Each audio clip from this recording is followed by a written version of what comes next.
As each of us progress through life, gathering experience and perspective, we seldom have the opportunity to recount our personal stories and impart the knowledge we've gained. Walking among us, one and all, are living legacies.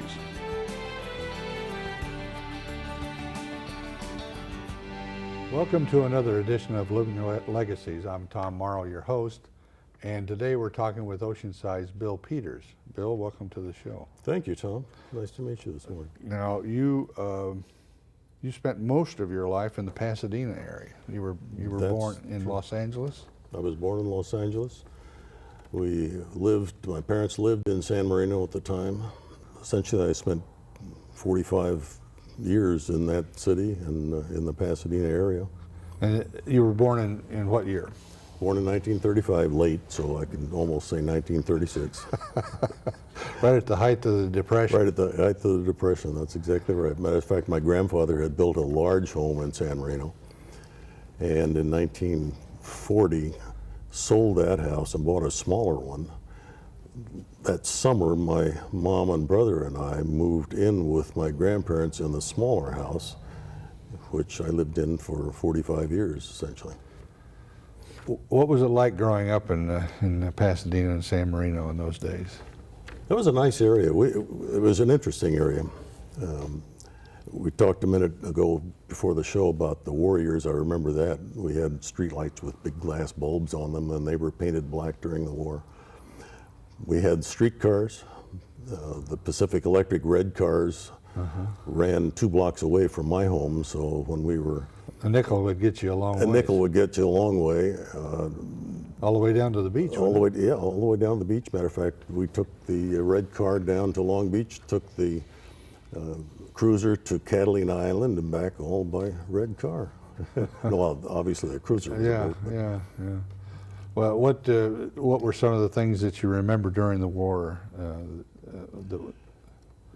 Well, of course, I was young at that time, but I certainly remember listening to Walter Winchell on the radio. I very clearly remember the rationing stamps and tokens. I still have some of the tokens and some of the stamps, as a matter of fact. Did you buy war bonds in school? We bought war bonds at school. We had... Were they a dime a stamp or something like that? Yeah, I don't remember exactly those details, but I remember the thing. Matter of fact, that was the thing on the radio. Buy bonds. Was a common sign-off some of these newscasts. Well, now, because it was, Los Angeles, Pasadena, and there were coastal cities, was there gun emplacements, that sort of thing?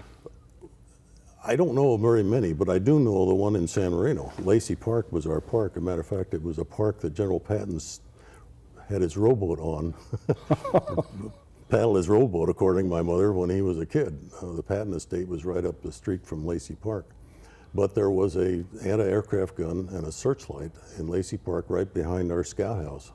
And of course, I lived about 4 blocks away from that, and we could ride our bikes around. Those days we could get on our bikes and ride around town. We could get on a streetcar when we were 8, 9 years old, ride around town. So I remember watching one day the B-29 maybe bomber, or one of the large bombers anyway, the largest plane made at that time, was supposed to fly over. I never saw it, but apparently it did somewhere in the LA area. I remember very clearly sitting in the park on VE Day, I believe it was. I can't remember if it was VJ or VE, but I remember sitting in the park and listening to the radio and hearing the announcement about the war ending, and I'm pretty sure it was Europe. Which is what, 45, somewhere in there? Yeah, they were both in 45, just a couple, 3 months apart. Now, you had an early interest in radio.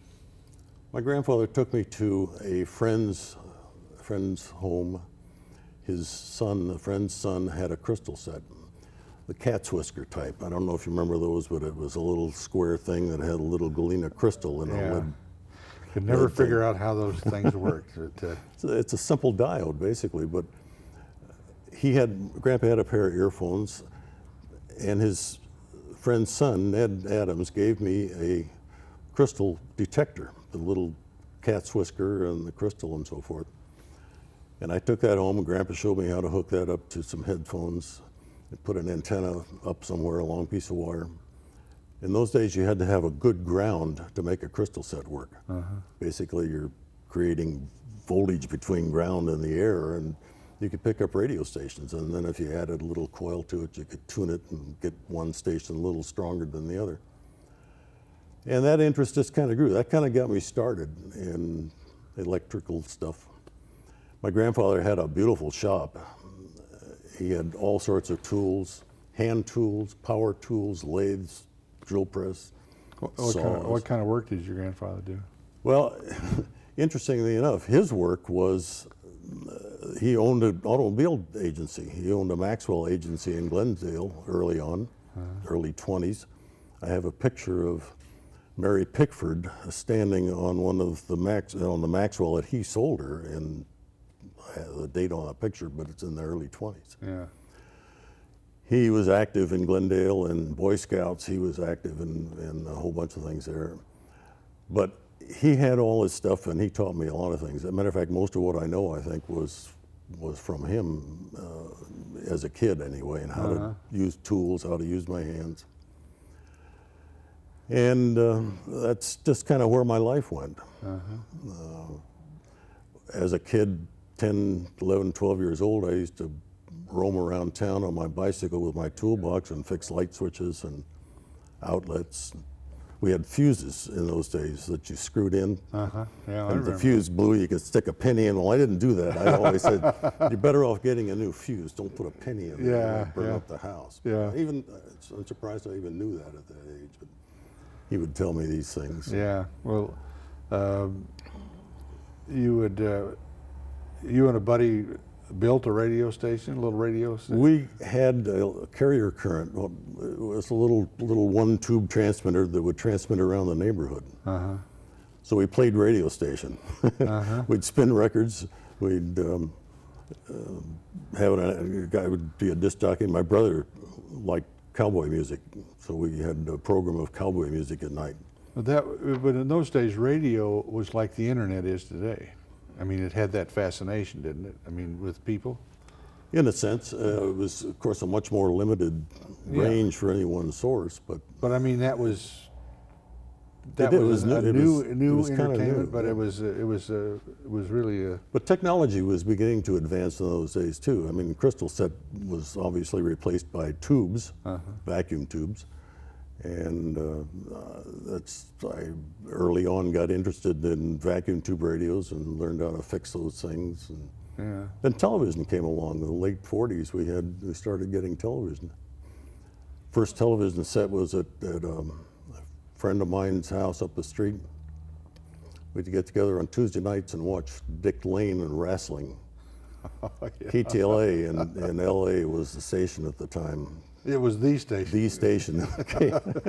Well, now, before you get into television, you didn't live too far away from a radio station, a real radio station. Well, my house was 2 blocks south of KXLA Radio's studios in Pasadena. They were at the Huntington Hotel. And as kids, we would go up there during the summer mainly because we weren't in school and watch the radio shows. As a matter of fact, we even conned our way up to the second floor where the engineer's studio was, or engineer's control room was. We watched the noontime news. Tennessee, or I shouldn't say Tennessee, it was Ernie Ford read the noontime news, no accent. He would go to the studio at 12:15, join Cliffy Stone and his group, and that was a Western music group. And Molly B, Tennessee, he had his accent. He had his accent then. Two different people. You never, of course, saw him in the news studio, so you didn't know what he looked like. But I always thought that was fun. And so we got to know the engineers there. There was another guy called the Squeakin' Deacon that had a program at night. And we go up there and watch that. Squeakin' Deacon was the guy that spun records, told stories. He was an old-time storyteller. Crazy guy. I have a picture of him. Now, you ended up going to Pasadena City College? Yes, I finished South Pasadena High School, went to Pasadena City College. my decision was to get into engineering, but for some reason or other, I didn't get motivated my first year, so I played around in the radio department there for the first year. Took a couple engineering courses that I needed to get done, drawing, English, a few other things, but mostly played around in the radio department. Had a lot of fun doing that. Second year, I had to get serious. I got into my engineering courses and didn't have time for radio after that. I did get my amateur radio license, so I've been active in amateur radio for 50 plus years, but didn't do too much other than our little community radio station for a couple of years after that, and then that kind of faded out and we got serious about going to school and so forth. But it's always been an interest. Now, you ended up working where? I went to PCC for my first two engineering years. I went to UCLA and graduating, got my engineering degree. During the summers at PCC, they had a career day. I went to a company called Consolidated Electrodynamics in Pasadena. After lunch, I asked the guy that I had lunch with, there was 4 other students so far, they said, any chance of a summer job up there? He said, well, let me check it out.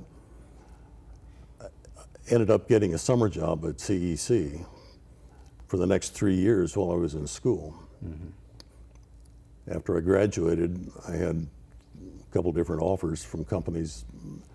I chose to stick with CEC, which was actually Consolidated Systems at that time. And to get just to the end of the career, Consolidated Systems was bought by Scientific Data Systems in 1965, which was bought by Xerox in 1969, and I actually ended up with 35 years of seniority at Xerox when I retired in 1992, or whatever that number is, 34, Yeah. 3 What was your first job there? I mean, what kind of work were you doing? I was kind of a technician, and the summers we were working with a device called a millisatic.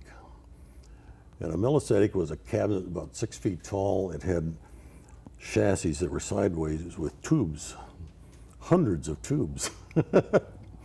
This thing was the first digital recording system to record data. As a matter of fact, it could have recorded music, but it didn't. We used it to record data from tests like rocket engine tests or jet engine tests or something like that. But I was troubleshooting these things or making them work. We built them there, and if they didn't work, I had to fix them, or a group, but I was in the group that did that. Well, now you couldn't have lived in the Pasadena area all those years without getting involved with the Rose Parade. That's true, except that was actually quite a number of years later. That was in late 70s.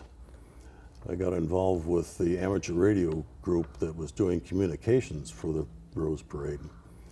Radio technology wasn't what it is today with walkie-talkies and so forth, but the hams had a lot of that stuff, and we had a lot better capability than was available to the tournament otherwise. So we provided communication up and down the parade route and so forth for the parade. In 1982, I decided, gee, this is a lot of fun. Maybe I ought to just join and wear a white suit and look really, really like I'm part of the group, you know? Yeah. So I did. I joined the Tournament of Roses, and that's an amazing program. There's 935 people that are all volunteers, other than the office staff of about 20, that put that parade on every year. And it's amazing, the organization and the structure and the fact that 935 people can work together in 37 committees and put a parade like that on every year. I've enjoyed it. And as many years as they've done it. As many years as they've done it. This is the 119th, I think, this year. I'll be darned, yeah. Well, you know, you mentioned being a ham radio operator. My dad was one. And I remember in the old days when he got his license, he struggled. He had to take the test, I think, about 5 times, because in those days you had to use the key. Yeah, we had to learn code. Right. And I understand now you don't do that anymore. I guess. I don't know. I've had my license so long. I had to take the test. I Yeah. had to learn the code and Yeah, pass the test. yeah, but I understand it's a lot easier now. You can get Yeah, right I in. believe so. I believe you can get a license without, called a no-code license. Now, when did you move to Oceanside?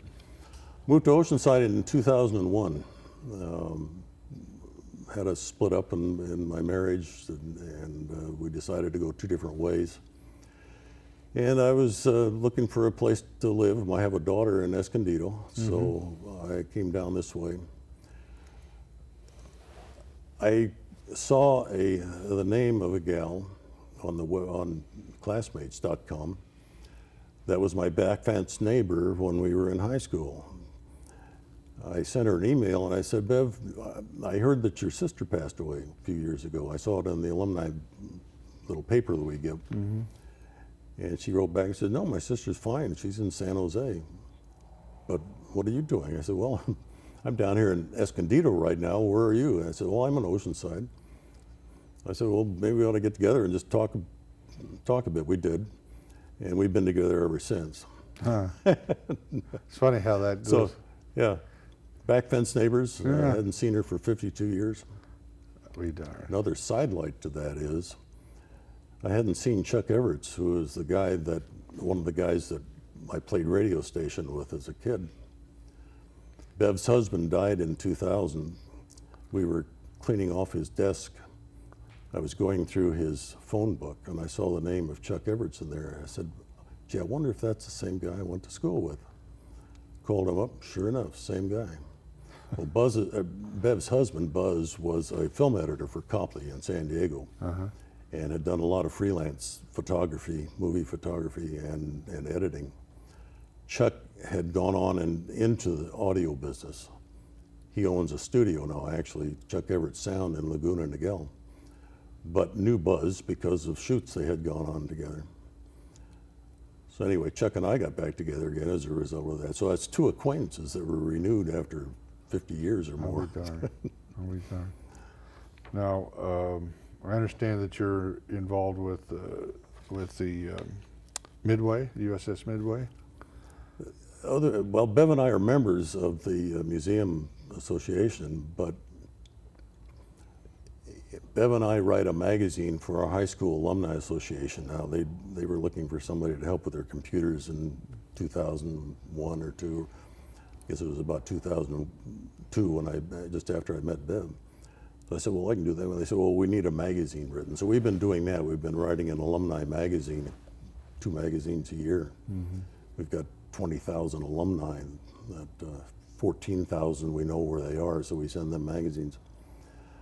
But one of our alumni is a gentleman by the name of David Floor, who is the treasurer of the board of directors of the alumni of the museum, Midway Museum. And he has written the story of how the Midway was purchased, how they got the idea to purchase a ship for a museum and so forth. And it's a very interesting story of the process that they went through to purchase that, the forms and contacts with various government agencies and all this sort of thing that they had to go through to get the Midway from the Navy, purchase it actually, move it down, get it painted, get it cleaned up, get it into the harbor at San Diego and into place. I'm going to put that into our magazine this time around as one of the accomplishments of another one of our alumni, which we have quite a few very interesting people who went to South Pass High. Well, and I'm sure that's true of Oceanside too, by the way. Yeah, it's amazing when you look around at some of the people that you went to school with or have gone to the same school and some of the things that they have done. Alumni associations are something that I think high school graduates should look at. There are a lot of them, but not enough. One of the things our alumni association does is grant scholarships to graduates, and we've been able to award $40,000 a year in scholarships for the last 10 years to graduates just because of donations from alumni. And we also write memory books. We both had our 50th reunions, and we have put together memory books for our 50th reunions, and I'm doing that now for 5 other Yeah. years just because they've heard about it and said, gee, would you do this for us? I say, well, I don't know, it's a lot of work. It's amazing that once you do something, you kind of get Yeah.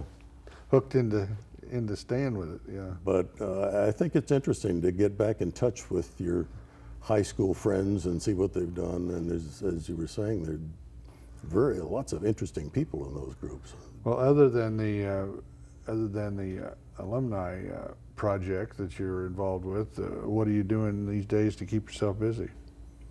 Well, I'm failing retirement, that's for sure. And I was thinking this morning that actually what happens if you retire, if you don't get involved in doing something, some people tend to fall apart. So I've been volunteering. I volunteered at the Crystal Cathedral as an usher, I've been a crisis counselor for 5 years up there, that sort of thing. But just recently I saw an ad in the North County Times that asking for volunteers at this station, KOCT.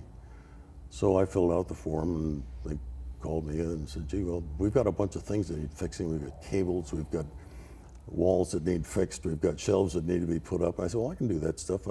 No, we don't have any vacuum tubes, though, I don't think, do we? I haven't seen a vacuum tube yet. Matter of fact, I can't even find one in my spares box at home anymore. It's really kind of sad. I do have a radio. I'm wrong. I have a radio. I still have one of my ham radios. I built probably every Heathkit amateur radio piece of equipment that was out, and not to mention 5 TV sets too. So Heathkit, that brings back a lot of. I built a shortwave radio when I was in high school. I thought it was going to take forever. I think it took but it's a lot of fun. Yeah, it took me one winter. But yeah. I was trying to think of the name of that one vacuum tube that it didn't make any difference what went wrong with your TV set. If you just replace that, it usually work. SBS 7 or something like that. That sounds, there's all sorts of them. Yeah, 12AU7 or 12SN7 or something like that. Yeah, but my uncle said just replace that. There was like 3 of them in a TV set. He said just replace that, it'll work. And it usually did. Yeah, well, the one that went out in TV sets frequently was the big one that was called the horizontal output tube, and it frequently blew. It's one that generated the high voltage too. So. Did television take away any of your love for radio? Or has radio always stayed with you?